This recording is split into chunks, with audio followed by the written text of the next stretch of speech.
Hey, what's up guys? So in this video, we will see how to increase the clock size on the lock screen on the iPhone 17, the 17 Pro and the 17 Pro Max.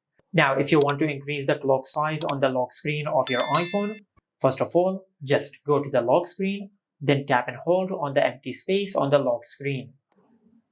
Now just enter your lock screen pin. After that, just tap on Customize. Now you can increase or decrease the size of the clock on the lock screen by dragging the clock up and down from the bottom right corner of the clock, just like that. Now if you cannot find the option to increase or decrease the size of the clock on the lock screen, then just tap on the clock on the lock screen, and from here just make sure you select the first font for the clock.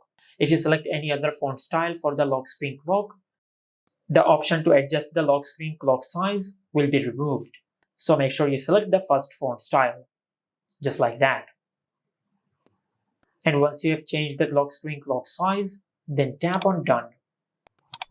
And this is how you can increase the clock size on the lock screen on the iPhone 17, the 17 Pro and the 17 Pro Max. Make sure to like, comment and subscribe. Thank you for watching.